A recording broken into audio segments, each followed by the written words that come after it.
اب تک جو چیز سامنے آئی ہے، نمبر 1 تو آرمڈ فورسز آپ کو تیار نظر آئی ہیں. نمبر 2 جس کا آپ نے اشارہ بھی کیا، کل جو ٹیسٹ ہوا ہمارا غزنوی کا، وہ رات کو فائرنگ کا ٹیسٹ تھا. یہ مقصد یہ دکھانا تھا کہ پاکستان کے جو یہ سیگمنٹ آف پاکستان فورسز ہے یہ بھی ہر قسم کے حالات میں کام کرنے کو تیار ہے. اس کے ساتھ یہ جو ڈپلومیٹک آفینسو ہے، یہ چاہے آپ ایک نظر سے دیکھیں یا دوسری نظر سے دیکھیں، یہ امپیریٹو ہے پاکستان کے لیے. یہ حجت تمام پاکستان نے کرنی ہے اور پاکستان کر رہا ہے. اور اس میں سمجھتا ہوں کہ عمران خان صاحب اور ہمارے وزیر خارجہ صاحب ہیں بڑی کوشش تو ہی کر رہے ہیں. کیونکہ جو نوٹ کرنے والی چیز یہ ہے کہ چونکہ مودی وغیرہ کا یہ پلان بہت پہلے سے تھا، وہ اس کے لیے تیار تھے. انہوں نے اپنے جو ہم خیال دنیا میں لوگ تھے ان سے بات کی ہوئی تھی، تو وہ ان کو ایک ہیڈ سٹارٹ ملا ہوا ہے. ہم ٹپکلی لیڈ بیک اور ہم صرف ریٹورک پہ ہم چونکہ یقین رکھتے تھے، ہم نے اس سلسلے میں کوئی کام نہیں کیا ہوا تھا. اب پاکستان نے زیرو سے شروع کیا ہے سارے اس کام کو مودی کی اس لیول تک پہنچا کر دنیا کو یہ باور کرانے کے لیے عمران خان صاحب بھی جو کر رہے ہیں، قوم نے بھی جو آج کیا، یہ ایک بہت بڑا اچھا سٹیپ ہے. لیکن ہمیں جو ہمارے جو ایمبیسیز ہیں، جو ہمارے دوسرے جو لوگ ہیں یا جو ہمارے سمجھدار لوگ ہیں، ریگارڈلیس اور جس پولیٹیکل پارٹی سے بھی ہیں، پولیٹیکل لیڈرشپ ہے ہماری، کیونکہ جو ڈسکورس ڈپلومیٹک لیول پہ چلے گا وہ ایک اور ہے، جو پبلک ڈپلومیسی ہے اس میں ابھی تک میں سمجھتا ہوں کہ پاکستان نے کوئی خاطر خواہ اقدامات نہیں کیے. وہاں بھی ہمیں کرنے کی ضرورت ہے. کیونکہ at the end of the day اگر پاکستان کی قوم دنیا کو یہ نظر آئے گا کہ 22 کروڑ قوم تیار ہے اس حد تک جانے کے لیے جس حد تک یہ سمجھتے ہیں کہ مفادات کی نگہداشت ضروری ہے، تو پھر دنیا آپ کی طرف متوجہ ہوگی. ورنہ مودی صاحب یہ جو سبز باغ دکھا رہے ہیں، اس میں اور لوگ بھی اس ساتھ شامل ہو رہے ہیں جو کہہ رہے ہیں کہ ہم یہ پیسے لگائیں گے. ان کے اپنے جو بڑے بزنس ہے وہ بھی کہہ رہے ہیں پیسے لگائیں گے. ایز آف ناؤ تو یہ سب کچھ ٹھیک لگ رہا ہے مودی صاحب کو. لیکن میرا اپنا خیال یہ ہے کہ over a period of time اگر چیز سسٹینڈ ایفرٹس رہیں گی، دنیا کو جس دن یہ خبر اور دنیا کو جس دن یہ یقین ہو جائے گا کہ پاکستان صرف، میں اور جنرل راحیل شریف کے الفاظ دہرانا چاہتا ہوں جو انہوں نے مودی کے جو انہوں نے 15 اگست 2015 کو لال قلعے میں کہے تھے، اور اس کے جواب میں پھر جنرل راحیل گلگت تشریف لے گئے تھے. انہوں نے کہا تھا کہ ہم پاکستان کے مفادات کی نگہداشت تک آخری حد تک جائیں گے اور اگر ضرورت پڑی تو اس سے پار بھی. جب یہ دنیا کو یہ بات سمجھ آ جائے کہ واقعی میرے ساتھ رہیے. بنیادی طور پہ میں ذرا سم اپ کر دوں کہ جلسہ بھی سمجھتے ہیں کہ نریندر مودی ایک پوری تیاری کے ساتھ چل رہا ہے. مسئلہ صرف مقبوضہ کشمیر تک ان کے ارادے نہیں ہیں، بلکہ گلگت بلتستان آزاد کشمیر کو بھی ڈی سٹیبلائز کرنا، یہاں بھی ایسے حالات پیدا کرنا کہ انڈیا کو انٹرونشن کرنے کا موقع ملے. یہ ان کی لانگ ٹرم تھنکنگ کا حصہ ہے، یہ ایک پاپولر ایجنڈا ہے. یہیں سے بات کو آگے بڑھاتا ہوں. صابر صاحب صاحب، آپ کی کیا انڈرسٹینڈنگ ہے؟ کیا ہندوستان یہاں رکے گا؟ کیا ہندوستان کو ایک general Ghulam Mustafa is a great realist, وہ یہ سمجھتے ہیں کہ کوئی اتنا خاص ان کو نریندر مودی کو چیلنج نہیں ہے، مطلب ابھی تک کوئی ایسا چیلنج نہیں ہے. آپ مجھے تھوڑی دیر پہلے یہ بتا رہے تھے کہ شاید سپریم کورٹ آف ہندوستان کوئی اس میں کچھ کرے گی. آپ کو لگتا ہے کہ سپریم کورٹ آف ہندوستان اتنے پاپولر ہندوتوا کے پرائم منسٹر کو، جس کے پیچھے کروڑوں لوگ جو ہیں بڑے والہانہ طریقے سے کھڑے ہیں، اس کو چیلنج کر سکے کہ اس کا راستہ روکے گی؟ اتنا کوئی پرابلم ہے وہاں پہ؟ اچھا، اس میں دیکھیں، ہر ریاست جب بھی کوئی گورنمنٹ یا ریاست فیصلہ کرتی ہے، اس کا پلان بی بھی ہوتا ہے، پلان سی بھی ہوتا ہے کہ اگر ہم کہیں پھنس گئے تو نکلنے کے لیے راستہ کون سا ہے. United Nation UN Security Council بند کمرے کا اجلاس تھا، اس میں وہاں کے جو مستقل مندوب ہیں اکبر الدین، انہوں نے جو باہر نکل کے گفتگو کی، وہ لمبی چوڑی تمہید باندھنے کے بعد آخری وہ 3-4 جملے انہوں نے بولے. انہوں نے کہا کہ دیکھیں ہماری یہ عدالتیں موجود ہیں، اگر یہ کوئی ڈسپیوٹ ہوا تو وہ عدالتیں سپریم کورٹ اور وہاں پہ یہ ساری چیزیں ٹیک اپ ہو سکتی ہیں، اور اس کے لیے کسی انٹرنیشنل فورم کی ضرورت نہیں ہے. تو وہی سپریم کورٹ جب اس کے پاس 2 ہفتے پہلے جب اپلیکیشن گئی تو پہلے تو انہوں نے اس کو لفٹ نہیں کروائی. 2 ہفتے پہلے انہوں نے کہا کہ ابھی حالات ایسے نہیں ہیں، جب حالات ذرا نارمل ہو جائیں گے پھر کریں گے، اس وقت سنیں گے. اچھا، اب جاوید جبار صاحب نے مجھے فون پہ جوائن کیا. میں کوئک ایک چیز آپ سے پوچھوں پھر ان سے. دیکھیں، کیا آپ سمجھتے ہیں کہ نریندر مودی کو آکوپائڈ کشمیر میں جو ان کا ایجنڈا ہے اس کے راستے میں کوئی اتنی ریزسٹنس آ رہی ہے ان سائڈ کشمیر یا انٹرنیشنلی کہ سپریم کورٹ کوئی راستہ نکال کے ان کی مدد کرے؟ مجھے تو نہیں لگ رہا کہ ان کو کوئی اتنا بڑا پرابلم ہے. دیکھیں، اگر کوئی پرابلم نہیں ہے تو پھر 1 ماہ ہو گیا ہے، 30 days کرفیو لگا ہوا ہے. 25 دن ہو گئے کرفیو کے، میرا خیال ہے 4 تاریخ کو کرفیو لگا. آج چوتھا جمعہ تھا نا جی، ٹھیک ہے نا، 4 تاریخ سے کرفیو لگا ہوا. تو مہینہ ہونے کو ہے اور 10 لاکھ 1 ملین کے قریب وہاں کی فورسز ہیں. وہ موجود ہیں، ہر گلی میں موجود ہے، گلی گلی تک ڈور ٹو ڈور وہ تلاشی لے رہے ہیں، اور اگر صورتحال اتنی ہی ان کے کنٹرول میں ہے تو پھر وہاں پہ کرفیو ہٹ جاتا. ابھی بھی آج بھی جو BBC کی رپورٹ ہے 2 دن پہلے کی، اس کے مطابق بھی تقریباً کوئی 500 ہو چکے ہیں آپس میں ان کی فورسز کی اور کشمیریوں کی لڑائیاں، جو 500 واقعات ہو چکے ہیں. ٹھیک ہے. ہاسپٹل میں بھی ہیں، اور سرکاری جو گورنمنٹ آف انڈیا کہہ رہی ہے اس کے مطابق 5000 گرفتاریاں ہیں، جبکہ جو انڈیپینڈنٹ سورسز ہیں وہ کہتے ہیں 10,000 سے زیادہ تجاوز کر چکے ہیں. تو جب یہ سچویشن ہے تو پھر سپریم کورٹ اگر واقعی ایسی ہوتی تو سپریم کورٹ نے دیکھیں جو 370 اور 35A کے سسپینشن کا تھا نا، اس پہ اکتوبر کے فرسٹ ویک تک نوٹس ایشو کیے ہیں. جو کرفیو سو بیسیکلی آپ سمجھتے ہیں کہ ہندوستان کی سپریم کورٹ میں ابھی بھی اتنی اسپائنل کارڈ ہوگی؟ میں کہتا ہوں یہ بائی ڈیزائن ہے.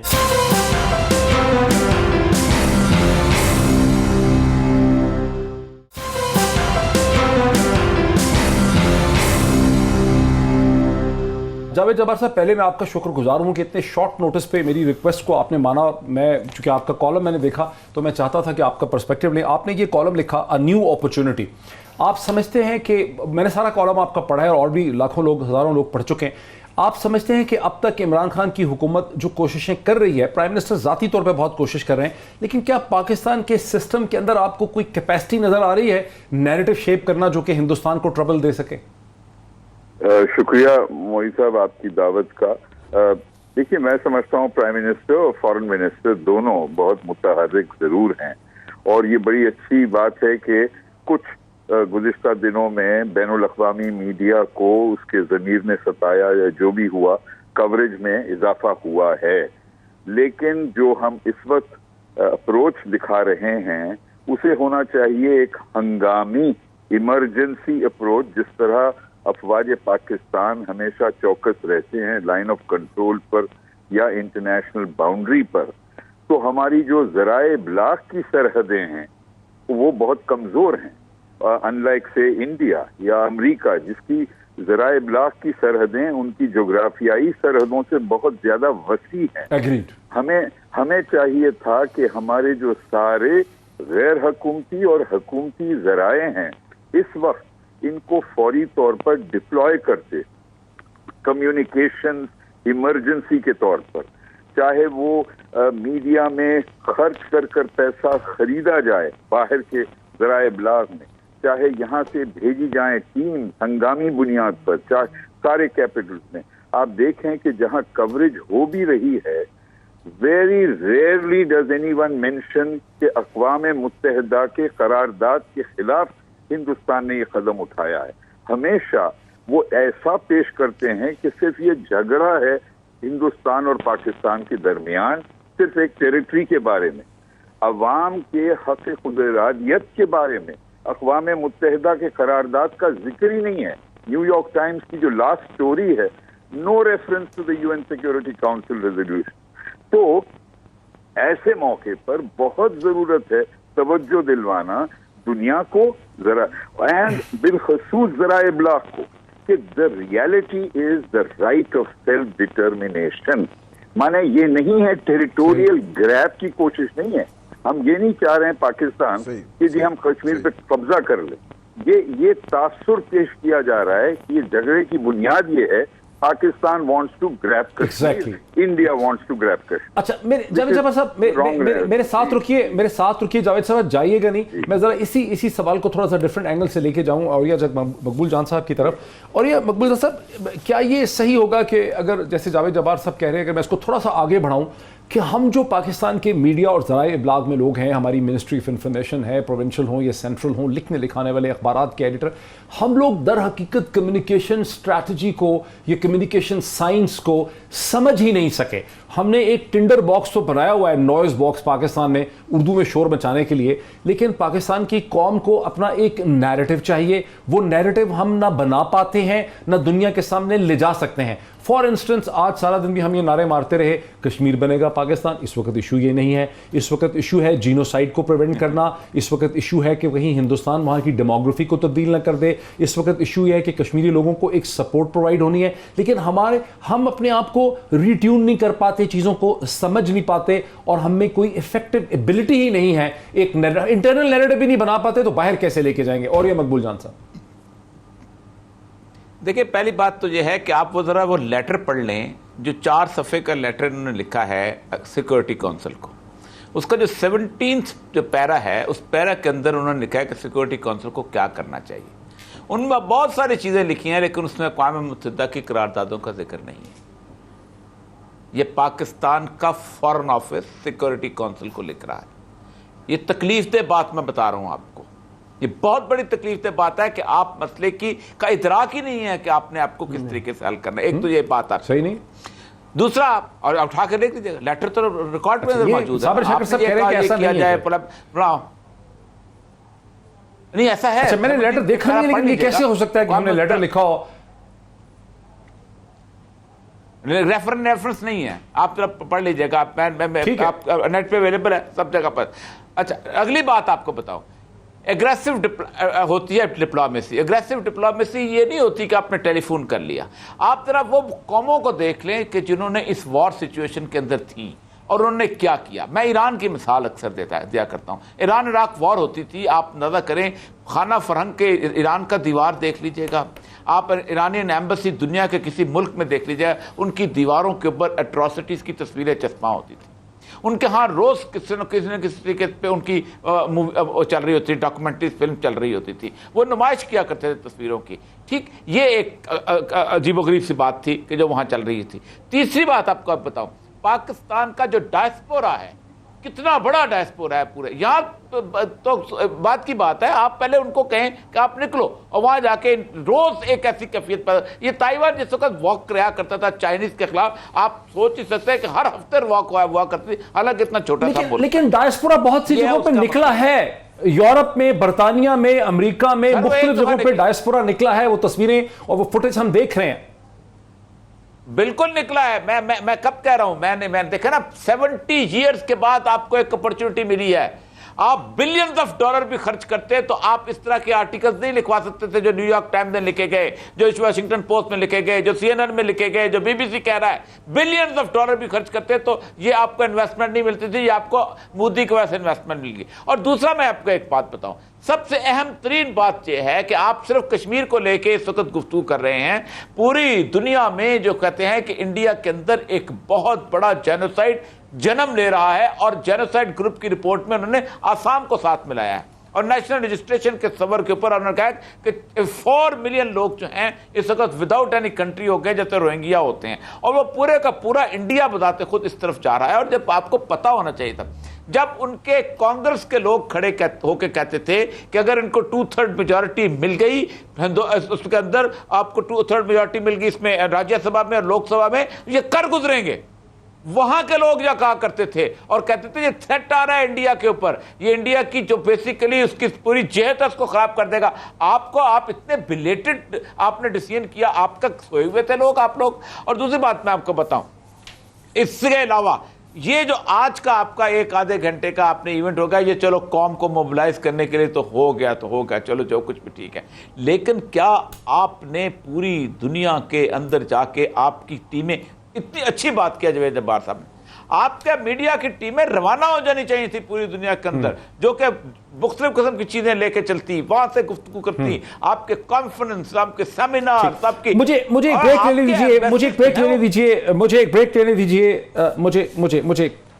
بریک لینے دیجئے. سمنگ اپ, پاکستان کے سسٹم کے اندر وہ کیپیسٹی, وہ آرگنائزیشنل کیپیسٹی اور وہ صلاحیت, سٹینڈ لینے کی کوشش تو بہت ہے prime minister, especially prime minister کی, لیکن سسٹم کے اندر جو کیپیسٹی ہے ذرائع ابلاغ میں, منسٹریز میں, فورن آفس میں, اس میں بہت سی کمزوریاں جو ہیں وہ نظر آتی ہیں. وہ کمزوریوں کو دور کیسے کیا جائے گا, کیونکہ یہ لمبی جنگ ہے. بریک کے بعد اس پہ مزید بات کرتے ہیں آفٹر دی بریک.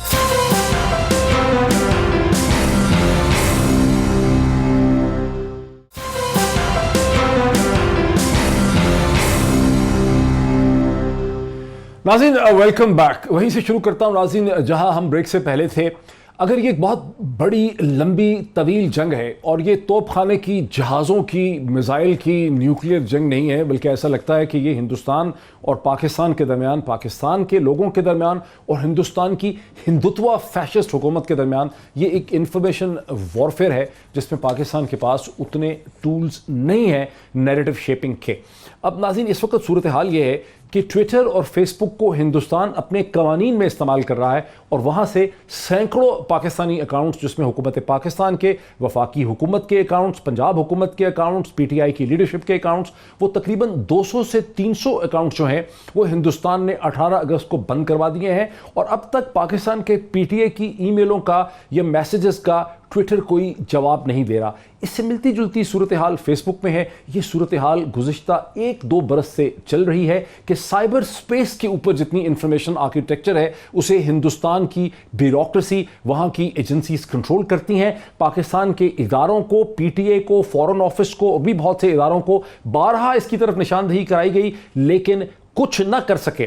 جاوید جبار صاحب، یہ جو چیلنج ہے انفارمیشن وارفیئر کا، یہ پاکستان کے حکومت، اداروں کو، لوگوں کو، ذرائع ابلاغ کو سمجھ ہی نہیں آیا۔ ہم تو اپنی ہی لڑائی میں لگے ہوئے ہیں، نواز شریف، زرداری، ورنہ۔ موہت صاحب دیکھیے، ایک مسئلہ یہ ہے کہ ہم جو سٹرکچر، جس نظام کے تحت اس چیلنج کا سامنا کرنا چاہیے، وہ سٹرکچر نظام ایک فرسودہ نظام ہے۔ اس وقت ضرورت ہے ایک پبلک پرائیویٹ پارٹنرشپ کی، ریاست اور نجی شعبے میں، اور نجی شعبہ پاکستان کا نجی شعبہ، ذرائع ابلاغ کا، سرمایہ کا، اور بیرون ملک رہنے والے پاکستانی کے پاس جو ذرائع ہیں، صرف سڑک پر جا کر احتجاج کرنے کے لیے نہیں بلکہ مالیاتی طور پر، ان سب کو پول کر ایک نئے کانٹینٹ کو، فارم کو اثر انداز دینے کے لیے ایک نیا سٹرکچر چاہیے۔ Public private partnership should be launch, تاکہ صحیح طور پر آپ ساری انرجیز کو، ریسورسز کو ہارنیس کر سکیں۔ اس وقت یہ ٹائم نہیں ہے کہ جی آپ منسٹری اور ایمبیسیز پر صرف ڈیپینڈ کریں، اور ماضی میں ارلی سے ہندوستان نے ہمارے قیدیوں کو رکھا تھا، ہم نے فل پیج ایڈورٹیزمنٹ لکھ کر نجی شعبے سے میں نے خود موبلائز کیے تھے ریسورسز، حکومت کا ایک پیسہ نہیں خرچ ہوا، and we ran full page ads in the New York Times, the Times of London, Washington Post, اور بہت مؤثر رہے۔ اس لیے نہیں کہ میں نے لکھے، بٹ انڈیا اس کا جواب نہیں دے سکا۔ On what basis are they keeping our prisoners? میں یہ کہہ رہا ہوں، یہ بہت ہی سنہرا موقع ہے کہ ہم اس کو پبلک پرائیویٹ پارٹنرشپ کر کے، یہ بھی یاد رکھیں، موئز بہت ضروری ہے، یہ تلخ حقیقت ہے لیکن اسے ہمیں تسلیم کرنا پڑے گا کہ پاکستان کا اس وقت بین الاقوامی سطح پر بہت ہی منفی تاثر ہے۔ آر امیج از زلچ، ساری جو ہماری مثبت پہلو ہیں اس پر دنیا کی توجہ نہیں ہے، صرف انتہا پسندی، دہشت گردی اور ایک مذہبیت کی طرف رجحان والا ایک تاثر دیا گیا ہے۔ اس کو درست کرنا بہت ضروری ہے اگر ہم چاہتے ہیں کہ کشمیر کے لیے ایک ہمدردانہ ایک رویہ، ایک نظریہ پیدا کریں۔ ساتھ ساتھ پاکستان کے تاثر کو بھی بدلنا پڑے گا تاکہ ایونچولی 2 سال 3 سال کے بعد پبلک اوپینین، میڈیا اوپینین کا پریشر ریاستی پالیسیز پر بھی میرے ساتھ صابر شاکر، کیا ہمیں سمجھ آ رہا ہے کہ کس قسم کا چیلنج ہے؟ یا ابھی بھی ہم ایک پرانی 19ویں صدی کی جنگ لڑنا چاہ رہے ہیں ہندوستان کے ساتھ، اور ہندوستان لڑ رہا ہے 21ویں صدی کی جنگ ہمارے ساتھ؟ نہیں، دیکھیں، ایک بات تو یہ کہ اس میں ہماری جو ریجنل پالیٹکس ہے اور خاص طور پہ افغانستان والا معاملہ، اس کو بھی ذہن میں رکھیں۔ پاکستان ایک مسلمان ملک ہے اور ساتھ ایٹمی ملک بھی ہے۔ اگر آپ یہ سمجھیں کہ نریندر مودی یا انڈیا کے مقابلے میں امریکنز یا برٹش یا پھر فرانس اور یہ ساری دنیا آپ کے ساتھ کھڑی ہوگی، تو یہ تو ممکن نہیں ہے۔ یہ بھی ایک گراؤنڈ ریئلٹی ہے کہ ہم ویک پوزیشن میں ہیں اور ویک بھی ہیں، اکنامیکلی بھی ویک ہیں، ادروائز بھی ویک ہیں۔ تو یہ بھی ایک چیز موجود ہے کہ یہ جو نریندر مودی نے جو کچھ کیا، جیسا کہ جاوید جبار صاحب بتا رہے تھے، اور یہ حقیقت ہے کہ اس اقدام سے 7 دن 10 دن پہلے تک دلی میں کافی ایکٹیویٹیز تھیں۔ انہوں نے اپنے لائک مائنڈڈ کو بلایا اور ان کو بتایا، بریف کیا کہ ہم یہ کرنے جا رہے ہیں۔ تو اسی لیے ابھی تک وہ اچیومنٹ جسے کہنا چاہیے کہ ہم حاصل کر سکتے ہیں وہ تو نہیں ہوئی، لیکن یہ ہے کہ 7+، یہ بھی نہیں ہے کہ پاکستان بالکل 0 پوزیشن پہ ہے. اگر پاکستان 0 پوزیشن پہ ہوتا تو سیکورٹی پاکستان تو بڑے ہاتھ پاؤں مار رہا ہے. میں ہاتھ پاؤں مارنے کیپیسٹی کی بات، ہاتھ پاؤں مارنے کی جتنی کیپیسٹی ہے اور جتنی ہماری اوقات ہے اس میں اگر آپ دیکھیں تو UN سیکورٹی کونسل کا اجلاس ہونا بند کمرے کا، اور اس اجلاس میں پاکستان کے خلاف کوئی چیز نہ آنا، یہ ایک از خود ایک اچھی چیز ہے کہ پاکستان کے خلاف وہاں سے کوئی چیز برآمد نہیں ہوئی. اگر انڈیا کے حق میں نہیں ہوئی تو پاکستان کے خلاف بھی نہیں ہوئی اور انڈیا کے خلاف بھی نہیں ہوئی. پھر باہر چائنا ایک واضح پوزیشن لے چکا ہے اور وہ بتا رہا ہے. پھر فرسٹ ٹائم ایسا ہوا کہ رشیا نے پاکستان کو سپورٹ کیا. رشیا نے فلی تو نہیں سپورٹ کیا. رشیا نے کہا کہ اس کا حل نکالنا ہے پاکستان. وہ تو سارے کہہ رہے ہیں، وہ تو فرانس نے بھی کہا ہے. وہ تو ظاہر ہے فرانس بھی کہہ رہا ہے. تو اگر ہم اسی طرف بھی اگر یہ بھی کہہ رہے ہیں، دیکھیں کسی نے بھی بالکل بلنٹلی یہ نہیں کہا کہ جو نریندر مودی نے کیا وہ بالکل ٹھیک کیا. اچھا میں دیکھیں جلال صاحب، میرا مدعا یہ ہے، میرا کہنا یہ ہے کہ وقت سے پہلے مستقبل کے چیلنجز کا تعین کرنا، آنے کیا ہونے والا ہے، آگے کیا ہونے والا ہے، اس کو پہلے سے سمجھ لینا، وہ جو ایک صلاحیت ہے وہ ہمارے اداروں میں اور ہماری حکومتوں میں اور ہمارے ذرائع ابلاغ میں مجھے کم از کم میری اوپینین ذاتی نظر نہیں آتی ہے. ارلی 90s میں جو سوویت یونین کا کولیپس ہوا تو Hindustan squarely anti American anti Western camp میں تھا because of Soviet Union non align movement. انہوں نے تل اویو کے ذریعے واشنگٹن میں لینڈ کیا، اپنے آپ کو برانچ آؤٹ کیا، بہت اچھے انہوں نے جان صاحب ریلیشن شپ اپنے ڈیولپ کیے. امریکہ میں ان کو جو ایکسیس ملی بہت زیادہ، وہ بنیادی طور پہ اسرائیل کنیکشن کی وجہ سے ملی. ہم ہندوستان سے زیادہ اسرائیل کو انگیج کرنے میں ریوارڈ کر سکتے تھے.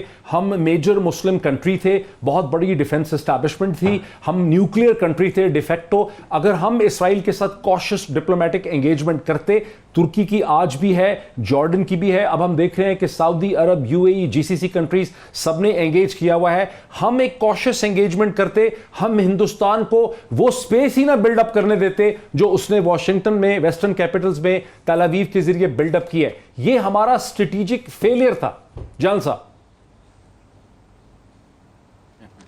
دیکھیے، ہمارا جو مین فیلر جس کی طرف آپ نے اشارہ کیا ہے نا، وہ یہ ہے کہ ہم بیٹھے رہتے ہیں، جب کوئی واقعہ ہو جائے تو اس کے بعد ریئیکٹ کرتے ہیں. بالکل صحیح بات کی آپ نے.